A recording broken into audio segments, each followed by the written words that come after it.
Imagine this: you're standing in a crowded room, surrounded by voices competing for attention, each person desperately broadcasting their needs, their stories, their wounds. The noise is deafening. Someone is explaining why they deserve your sympathy. Another is listing their accomplishments, seeking validation. A third is performing their pain, transforming suffering into spectacle. And you're trying to navigate this chaos while also managing your own internal monologue, that relentless voice that won't stop analyzing, judging, reacting to every stimulus that crashes against your consciousness. If you're done bleeding energy into the hands of fools, if you're ready to reclaim the power that distraction has stolen from you, then stay with me.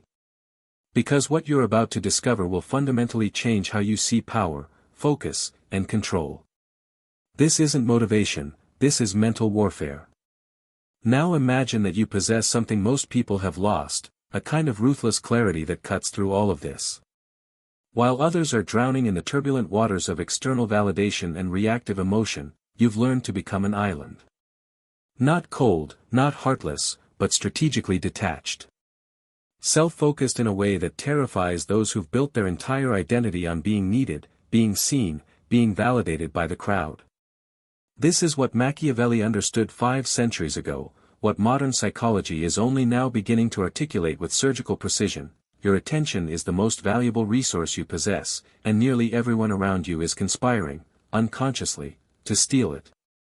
But here's the paradox that should make you uncomfortable: we've been taught that self-focus is narcissistic, that it's selfish, that virtuous people sacrifice their own needs for others. We've been conditioned to believe that constantly considering other people's feelings, anticipating their reactions, managing their emotions, and prioritizing their comfort is what makes us good. Empathetic. Human. What if this entire framework is a cage? What if the real power, the kind that changes your life fundamentally, comes not from opening yourself to everyone's influence, but from learning the art of strategic withdrawal? From mastering the ability to say, "Your emergency is not my emergency. Your anxiety is not my anxiety. Your need for me to be someone I'm not is not my responsibility." Consider how you spend your mental energy on any given day. How much of your inner life is consumed by replaying conversations, anticipating others' judgments, crafting responses to criticisms that haven't even been made yet? How often do you abandon your own plans, your own needs, your own trajectory because someone else's emotional weather changed? You call it consideration. You call it being a good friend, a good partner, a good person. Machiavelli would call it voluntary servitude.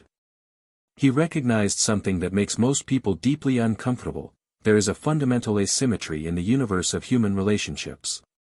Some people are energy sources, they generate their own direction, their own meaning, their own power.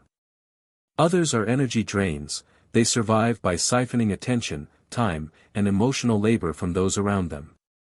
And the tragedy is that the sources have been taught to feel guilty about protecting their reserves, while the drains have been taught that their needs justify unlimited extraction. This isn't about becoming cruel. It's about recognizing that your mind is a battlefield, and most people are fighting on behalf of forces that don't serve you.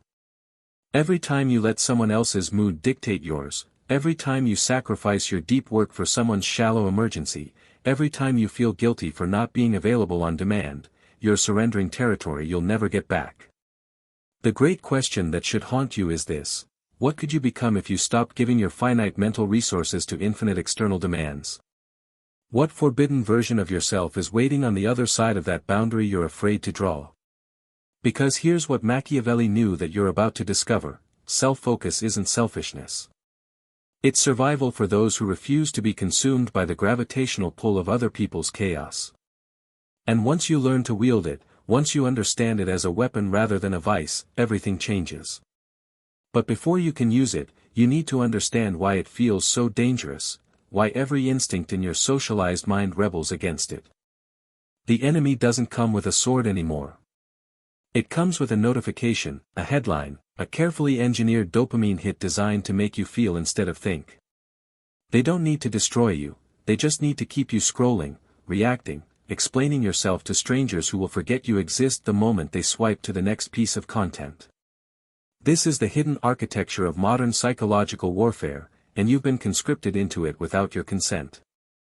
Carl Jung warned about this a century before smartphones existed. He spoke of the collective unconscious, that vast ocean of shared human patterns and archetypal forces that shape our behavior beneath the surface of conscious awareness. But what Jung couldn't have predicted was how technology would weaponize this mechanism, how it would learn to trigger your ancestral need for tribal belonging, your fear of social exclusion, your hunger for status validation, all in service of keeping you perpetually fragmented. Every time you pick up your phone without purpose, you're not just wasting time. You're training your mind to be reactive rather than generative.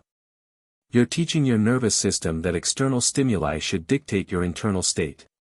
You're fragmenting your attention into thousands of micro-moments, each one too small to build anything substantial, but collectively large enough to consume your entire life. Friedrich Nietzsche understood this pattern of self-destruction, though he witnessed it in a different form. He called it the herd mentality, the unconscious drive to merge with the crowd, to think what everyone thinks, to want what everyone wants, to fear what everyone fears. The herd offers safety, yes, but it demands conformity as payment. And conformity requires you to outsource your attention, to constantly monitor what others think, to adjust your behavior based on their approval or disapproval. This is why self-focus feels dangerous. Because it is dangerous, to the systems that profit from your distraction. When you begin to pull your energy back, when you start protecting your attention like the finite resource it actually is, you're not just changing your habits. You're committing an act of rebellion against an entire infrastructure designed to keep you weak, scattered, and dependent on external validation for your sense of worth.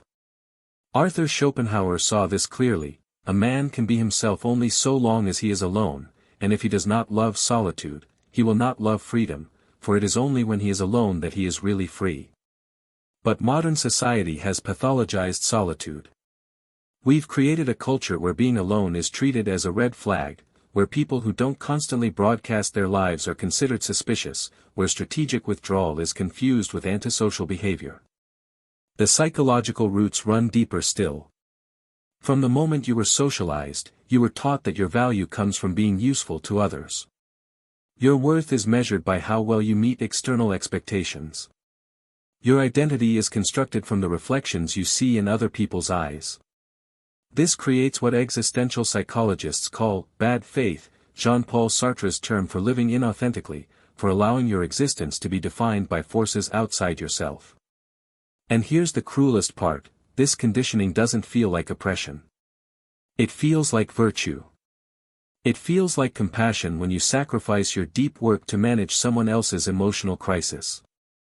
It feels like loyalty when you abandon your boundaries because someone accuses you of changing. It feels like love when you make yourself endlessly available to people who would never do the same for you. But Machiavelli would see through this immediately. He understood that power dynamics are always at play, whether we acknowledge them or not.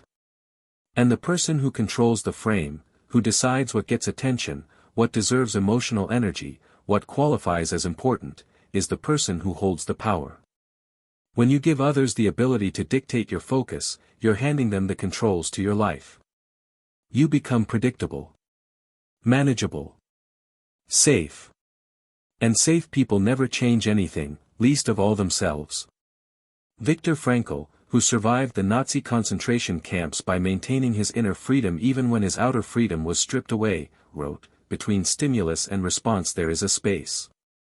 In that space is our power to choose our response. In our response lies our growth and our freedom. But that space, that crucial gap where your power lives, collapses when your attention is chronically fragmented, when you've trained yourself to react instantly to every external trigger. This is the hidden problem: you've been conditioned to be a responder rather than an initiator, a reactor rather than a creator, someone who lives in the gaps of other people's agendas rather than someone who builds their own. And the consequences of this? They're far more devastating than you realize. You don't notice it happening. That's the genius of it. The erosion of your mental sovereignty doesn't arrive as a dramatic collapse, it seeps in slowly, imperceptibly, like carbon monoxide filling a room while you sleep. Every opinion you chase, every argument you entertain, every trend you follow, it leaks your strength. And eventually, you become noise yourself. Not because you chose to be irrelevant, but because you've been trained to fragment your focus across so many surfaces that nothing penetrates deep enough to matter. The world doesn't silence you. You drown in it. This is the unseen consequence that shapes everything. When your attention becomes chronically divided, your identity becomes chronically unstable. You lose the ability to know what you actually want, separate from what the algorithm tells you to want. You lose the capacity to build anything substantial because substantial things require sustained focus, and your focus has been shattered into 1,000 glittering pieces. Cognitive psychology calls this continuous partial attention, a state where you're always monitoring multiple streams of information but never fully present to any of them. Your brain enters a chronic low-grade stress response, always scanning for threats, always preparing to react, never resting into the deep concentration required for creative or strategic thought. The neurological impact is measurable and severe. Every time you switch tasks, every time you interrupt deep work to check a notification, your brain requires an average of 23 minutes to return to the same level of focus. But in our modern environment, most people never go 23 minutes without an interruption. Which means most people are living in a permanent state of diminished cognitive capacity, operating at perhaps 40% of their potential intellectual power, and wondering why they feel perpetually exhausted despite doing nothing of real significance. This is the invisible cage. You're working harder than ever, consuming more information than any human in history, staying connected across multiple platforms and time zones, and yet you're building nothing that lasts. Because building requires depth, and depth requires the very thing you've been conditioned to surrender: prolonged, uninterrupted, self-directed focus. But the consequences extend far beyond productivity. When you cannot control your attention, you cannot control your emotions. Because emotions follow attention like shadows follow light. If your attention is constantly hijacked by external triggers, the outrage of the day, the drama in your feed, the manufactured urgency of someone else's crisis, then your emotional state becomes a puppet show, with invisible hands pulling strings you don't even see. The cultural conditioning runs even deeper. We've built entire social systems around the expectation of constant availability. If you don't respond to a message within hours, you're considered rude. If you take time away from social media, people assume something is wrong. If you stop attending every event, maintaining every connection, being present for every crisis, you're labeled selfish or cold. This creates what psychologists call a social trap, a situation where individual rational behavior, protecting your attention, is punished by collective social norms, expectation of constant availability, even though the collective would actually benefit if everyone protected their attention and stopped making demands on everyone else's. You're caught in a perverse incentive structure: the more you give, the more is expected. The more available you make yourself, the more your availability is taken for granted. The more you explain yourself, the more explanations are demanded. Until you're running on a treadmill of other people's expectations, exhausted, resentful, wondering why your life feels like it belongs to everyone except you. The Machiavellian perspective reveals the power dynamic at play: people don't respect what they can easily access. Scarcity creates value. When you make your attention abundant and cheap, constantly available, easily redirected, freely given to anyone who asks, you train others to devalue it.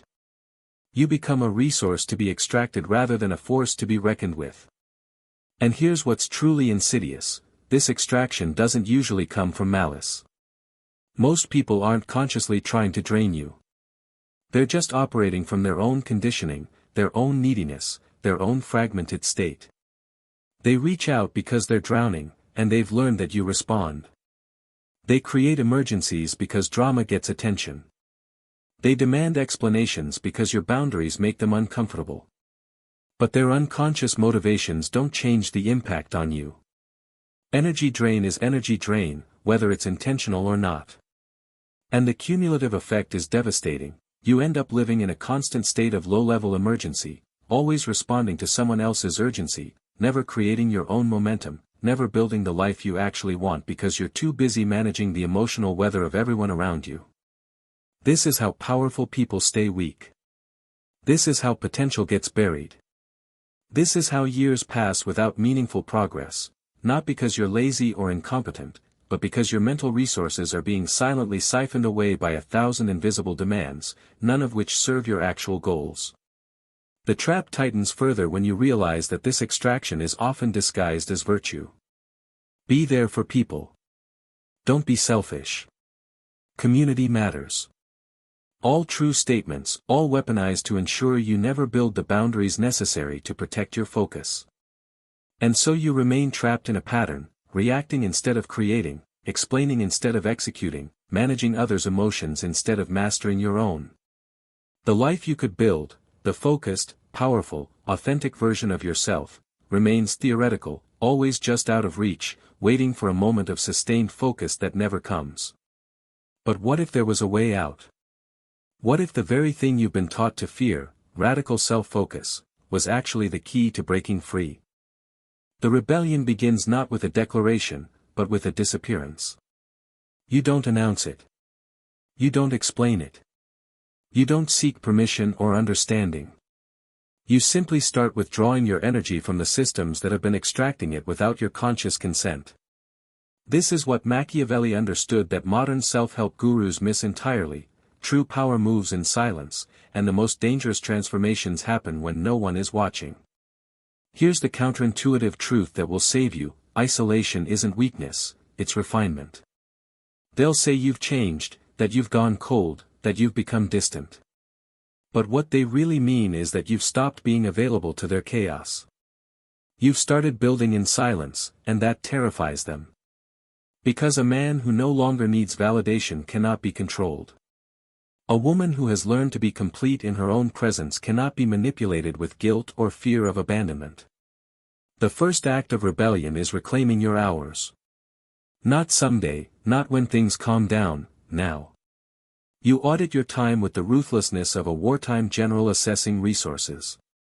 Every recurring commitment, every standing obligation, every person who has automatic access to your attention, put it all on trial. And the question isn't, is this bad? The question is, does this serve the person I'm trying to become? If the answer is no, you begin the strategic withdrawal. You don't ghost people. You don't burn bridges. You simply become less available. You respond slower. You decline more often. You stop explaining yourself, because the Machiavellian principle holds: the less they know, the more they fear. When people can't predict you, when they can't access you on demand, when your boundaries become non-negotiable walls instead of negotiable suggestions, you shift the power dynamic. Marcus Aurelius, the philosopher-emperor, understood this deeply: you have power over your mind, not outside events. Realize this, and you will find strength. But realizing it isn't enough. You must operationalize it. You must build systems that protect your focus the way an immune system protects your body, automatically, ruthlessly, without requiring conscious decision-making every time a threat appears. This means creating what I call focus architecture, environmental and social structures that make distraction difficult and deep work inevitable. You remove social media from your phone. You create physical spaces that exist only for concentrated work. You establish non-negotiable time blocks where you are simply unavailable, where other people's emergencies cannot reach you, where the world's noise cannot penetrate. And here's where it gets psychologically difficult: you must kill the need to be seen. Most people don't chase power, they chase attention and confuse the two. They want to be seen, heard, praised, validated. But as the uploaded principles make clear, the more you need to be seen, the easier you are to control. Validation is a leash, a silent, shiny leash dressed in likes, compliments, and social approval. It doesn't choke you, it seduces you into believing you're winning while it pulls you exactly where the system wants you to go. The rebellion requires you to sever this addiction. You stop posting for validation. You stop explaining your choices to people who aren't living with the consequences. You stop performing your growth for an audience. You go dark, not forever, but long enough to remember who you are when no one is watching, who you become when applause isn't available as a metric. Strategic isolation is not retreat, it's regeneration. While others broadcast their lives for validation, you go dark. While they're busy talking, you're recalibrating. While they're chasing attention, you're becoming someone who commands it by doing nothing at all. Historical examples illuminate the path.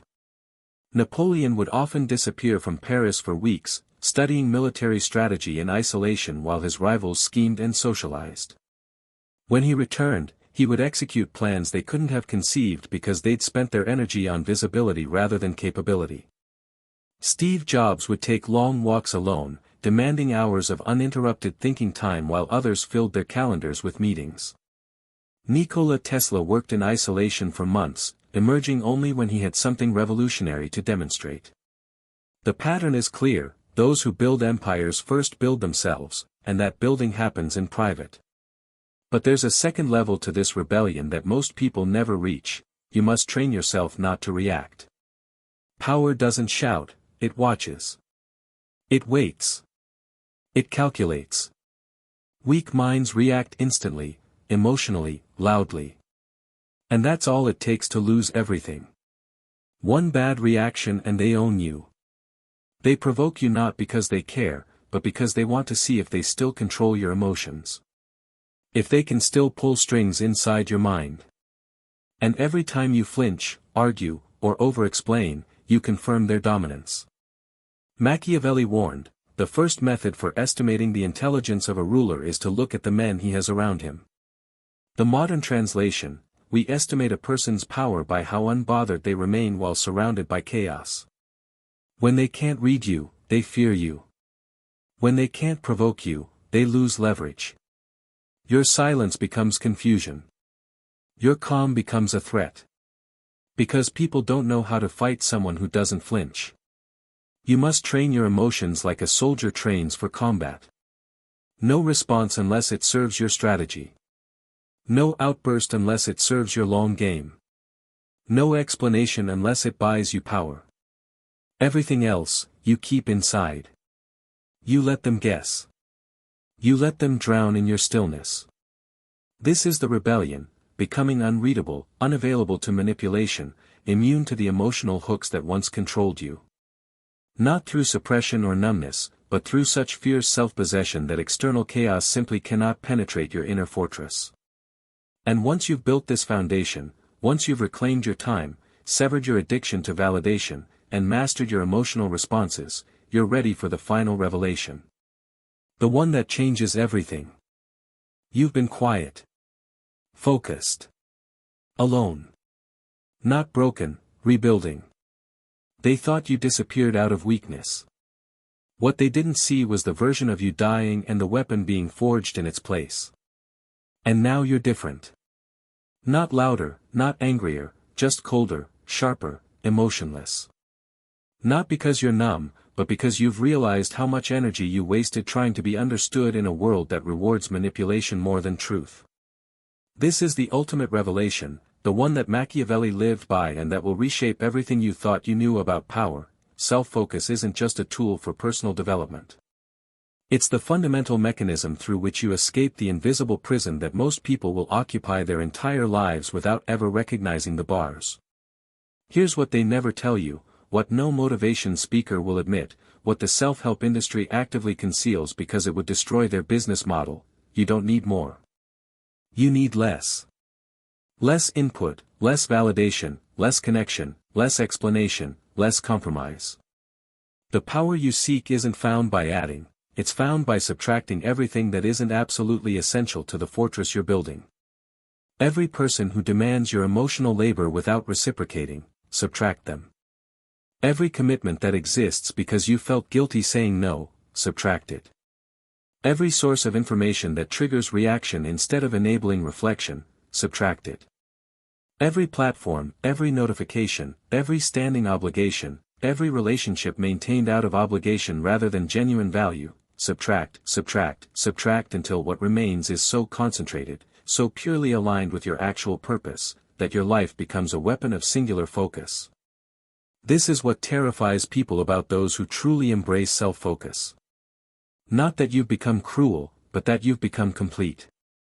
You no longer need their approval, their understanding, their presence. You've discovered something they fear discovering themselves, that you are enough, that your own company is preferable to mediocre companionship, that solitude is not a punishment but a privilege. Machiavelli wrote, "Men must be either pampered or annihilated." In modern terms, you either protect your peace with absolute boundaries, or you eliminate anything that dares disturb it. There is no middle ground. The moment you start negotiating your boundaries, explaining your limits, justifying your need for focus, you've already lost. Boundaries that require explanation aren't boundaries. They're suggestions waiting to be violated.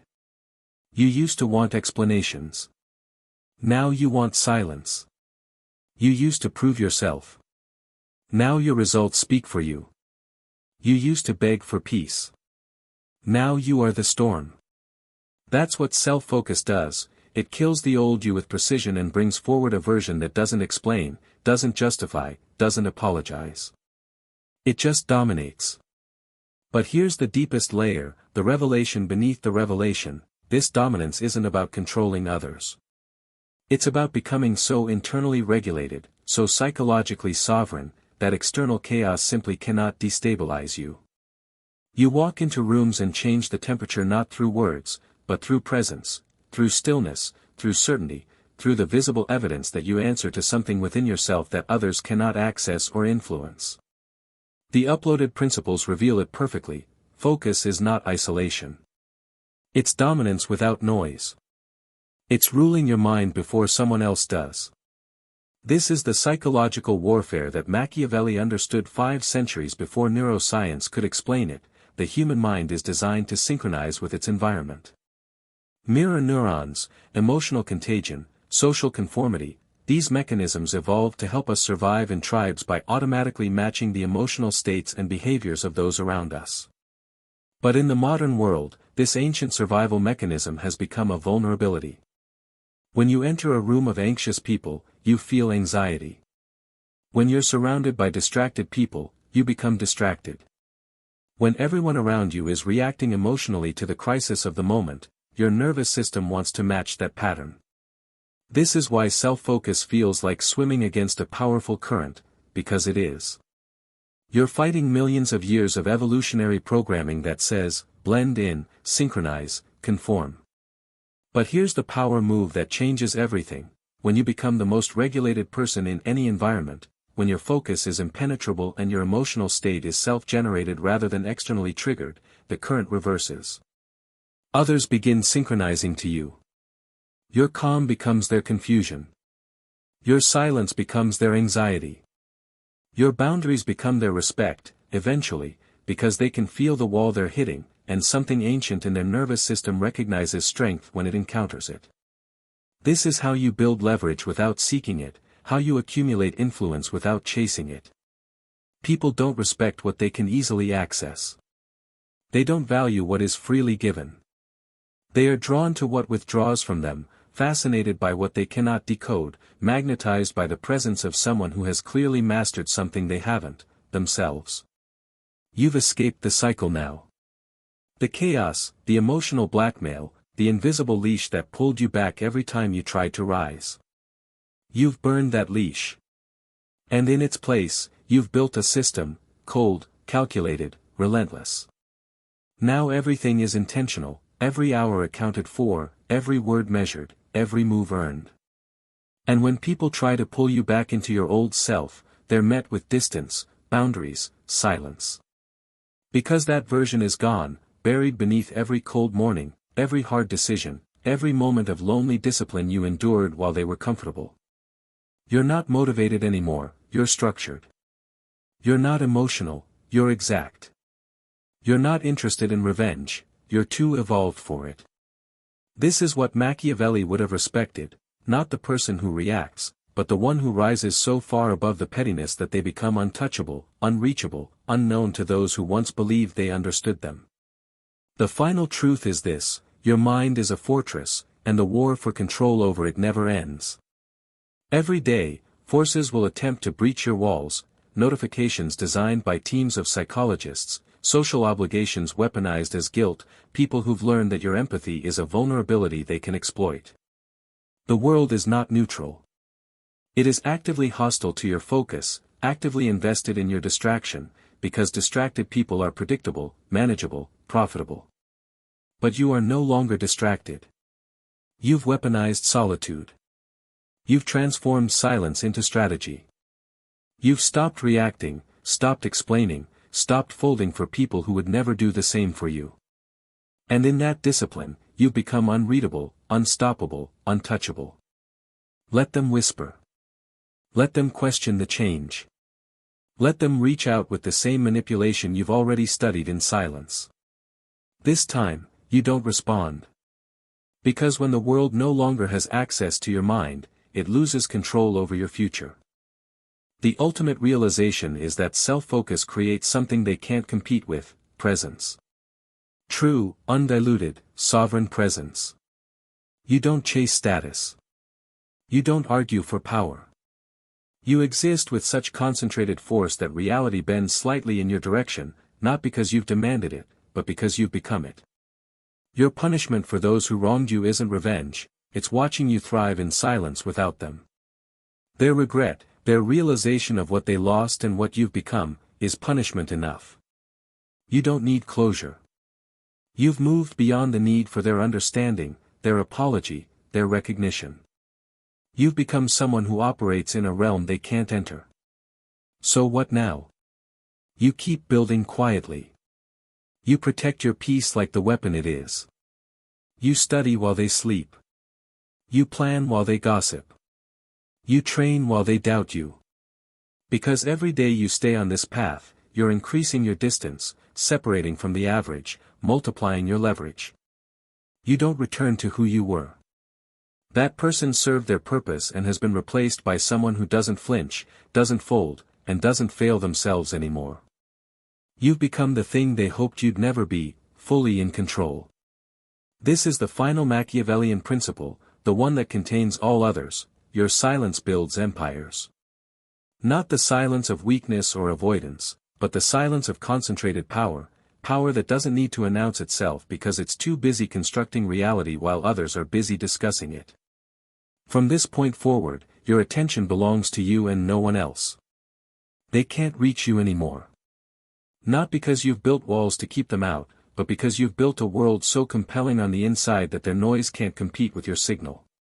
You've become the silence they can't decode. The presence they can't ignore.